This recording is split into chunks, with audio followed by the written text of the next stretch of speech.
Here's an interview from one of our past shows on Rock and Metal Revival. If you're interested in hearing full shows, go to our Facebook page and check out our list of affiliates for times and places where you can hear Rock and Metal Revival. All right, there is Inglorious with Barracuda from their new album called Heroine. And that was released on the 10th, man. I like that nice. a lot. Of cool covers, man. Exactly. We'd like to welcome back to the Revival Inglorious lead vocalist Nathan James. Welcome back, Nathan. Thank you very much for having me, guys. Really appreciate it. You know, Nathan, I love what I've heard so far off the album, but I guess the obvious question is, what made you do a covers album, and beyond that, by all-female artists?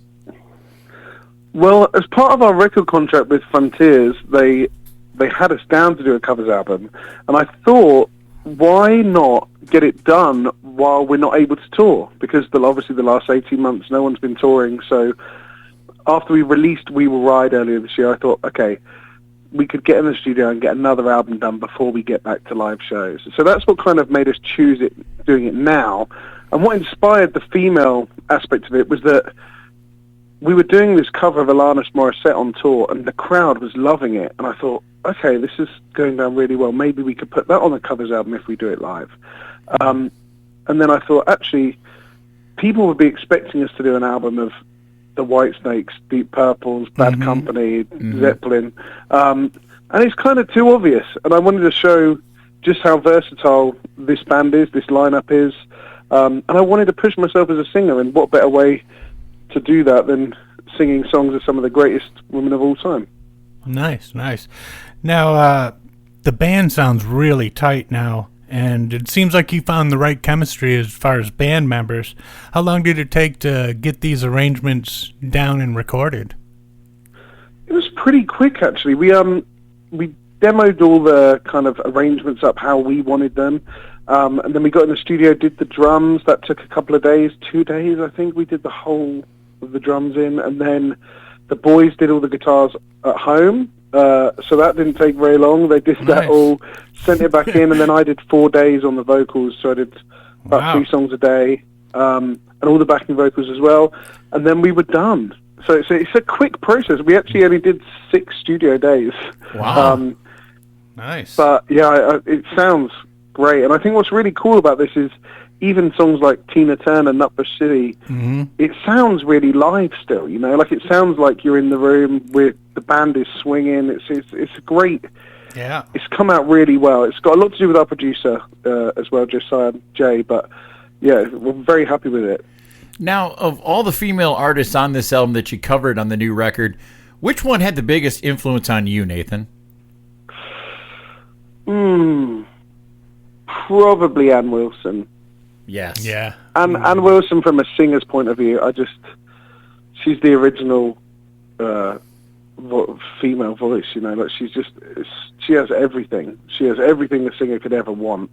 And I love Alanis. I think Alanis Morissette is Jagged Little Pill, when that album came out, is probably still the best debut album of all time to me. It's an incredible selection of songs, and all the women we covered are all badasses. You know what I mean? They're all awesome people. And yeah, I love that. I love the messages behind a lot of these songs, and I love them as people. You know, they are very determined, and I think they need celebrating.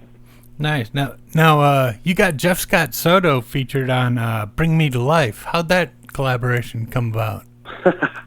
Well, I was very lucky, actually. Jeff asked me to sing on his album earlier this year, and I thought, okay, he owes me a favor. This is good. So I actually messaged him. I was like, dude, would you sing the heavy parts on Bring Me to Life? And he said, this is so crazy, Nathan, because last night my wife said to me, as we were watching Jimmy Fallon, Evanescence was on there, and they performed the song. They performed Bring Me to Life.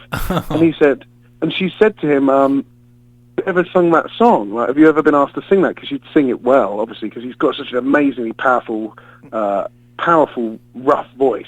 And he said, no, never. And then the next day I messaged him and asked him to sing it. So he was like, I had to do it because it was just meant to be, you know. So So yeah, he got to sing that song, which he's never done before, and yeah, I get to have him on there, which is just amazing. We've been friends for probably 10 years now, so yeah, very lucky. That's awesome. Now, after the success of We Will Ride and to come out with this new album so shortly afterwards, was there a lot of pent-up energy after the year that we had in 2020 when there wasn't a lot happening anywhere? Yeah, and I wanted to keep momentum going. You know, I wanted us to have lots of things to tour, and now when we come to do our live shows with this, it means that we've got 2 albums to pick from. Not that we're going to fill the whole set with covers, but we're going to take some covers and put it in the live set. So yeah, we've just got so much material that we've got 4 albums of original material now, and these covers. So it's really exciting actually. Like to think what are we going to put in the set? You know, like that's like our main focus at the minute. Is we've enjoyed doing all the recording. Now we have to actually think about doing it live, which is such a foreign thing. Yeah, I was going to ask if you what songs you were going to throw in to play live from this album. Anything offhand you know that's going to be in for sure? Definitely, yeah. So with the 3, I think we're doing our Midnight Sky by Miley Cyrus. People seem to really love it. And Barracuda, which is a great live song. As soon as you start that riff, oh yeah, everyone knows it. You know, every single person knows it. And then Alanis Morissette, Uninvited. And I think we're also going to do our little... we're going to do an acoustic moment in the middle where we'll probably put some Time After Time in there by Cyndi Lauper, because... Nice. Yeah, I'm really happy with how that came out. And that song actually almost wasn't on the album. That was a kind of replacement for a song. Wow. Yeah, because listening to that, yeah, you can tell that's a pretty emotional performance there, actually.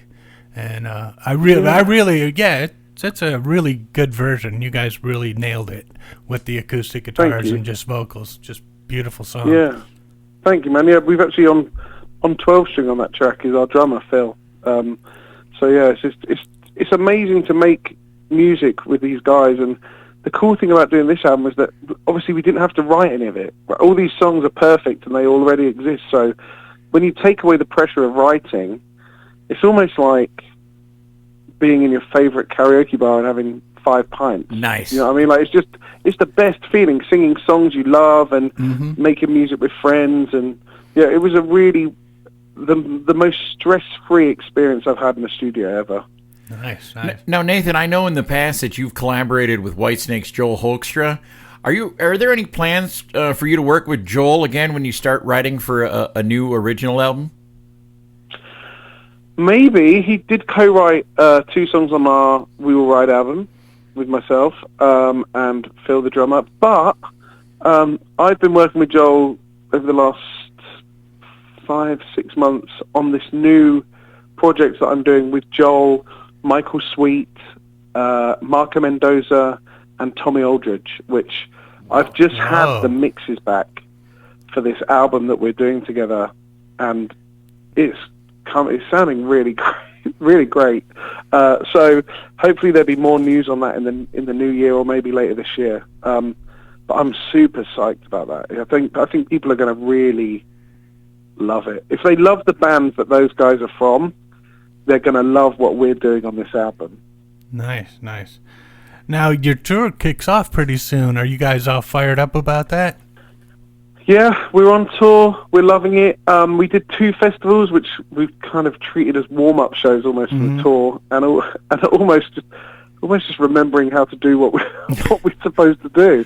Right? Because after that amount of time away, like we've all been so used to performing into our laptops, you know, like performing in our front room. So it was weird seeing people. We did a biker festival the other day with 4,000 bikers in a huge tent. They seem to love it. It's kind of crazy to see them singing along to Miley Cyrus as well, which is pretty cool. So yeah, we'll see. I mean, I think our main aim is to just stay healthy, make sure everyone's as healthy and as safe as possible, so we can get through the whole tour without any hiccups. Because obviously there's a big kind of financial burden if anyone does get sick on the tours. So we need to remain focused and make sure we can make sure we stay healthy. Now, Nathan, we've been big fans since the first album, and I know it's a huge undertaking, but have there ever been any thoughts of coming over here to the U.S. to tour? There have, and I think what we are waiting for is honestly a really great support. If we can land an amazing US support tour, like a big club tour or an arena tour or something, that would be the thing that gets us over there. Because it's in the UK, we're at a point now where we can earn money doing what we do, and it's taken us 7 years to get to that place. When you go to America, and we're not with a huge major label, you know, we've not got people throwing money at us. This is a business that we run and has to be profitable. We would take a huge financial risk, and it would be too much to ask everyone in this band to take that on, I think. And that's me being really honest. So if there's any multi-millionaires listening that want to bring an English band over to America, then we will more than likely oblige. We did actually play one show on the Monsters of Rock cruise a couple of years back, and that was sensational. It was amazing to be asked to do that cruise, and we had such a good time. So we'd love to be back over there. And also, it's so weird at the moment, right? Because you can't plan anything anyway. Like, we can't plan travel. I had the Oxford jab, which means I'm not even allowed in America right now, like, because it's not FDA approved. So it's just a very strange time, and hopefully one day we get out there. And I'd love the boys to see it. I obviously had the privilege of doing it with the Trans-Siberian Orchestra. 3 times I toured America with TSO, so I'd love them to be a part of that and to witness just how amazing the American fans are. Just brilliant. Oh, we'd love that. Yeah, definitely. Now, are you taking your pup Ozzy out on the road with you? No, because poor guy. Honestly, because he's just too distracting. People wouldn't look at me. He's too cute. He would make it all about him, and I couldn't have that. Yeah. Too funny. Now, the song True Colors, we talked about it earlier. It's such a touching rendition you guys did. You think that song could even benefited from maybe adding some cowbell? You know, I think we all know that every song could benefit from adding some... Have you got a cowbell? Oh, yes, I do. We're in Wisconsin, Nathan. You have to have a cowbell. If we were on Zoom, you could see now that I've actually got a huge picture of a cow sat behind me. So it all makes sense. Meant to be. But yeah, it is meant to be. Maybe one day. I think we've got one Inglorious song with a cowbell on. I can't remember what album that on. There's definitely one. Yeah, I think there was one on the last album had some cowbell in it. Maybe. I don't remember. But yeah, it's just Time something to Go, actually, I think on our 3rd album. Oh, there you go. There we go. You gotta have some cowbell. Now, Nathan, where's the best place for everybody to keep up to date with you as far as the band and what's going on? On all our social media, we're really active on there. I run everything, so whenever you're speaking to someone on there, it's me. I try and reply to everyone. I try and stay as busy as we can on there, because the fans are the only reason we do this. You know, we're not doing it just for ourselves. Being in a band is super stressful, so there has to be a payoff, and that comes in the amazing gratification that we get when people enjoy it. So I always take the time to say thank you and to try and spread the word about what we're up to. Facebook, Twitter, Instagram, YouTube. We have an amazing Facebook group called Inglorious Fans that you can join and be a part of. We've got fans all over the world in there. So, yeah, we try and keep as busy as possible.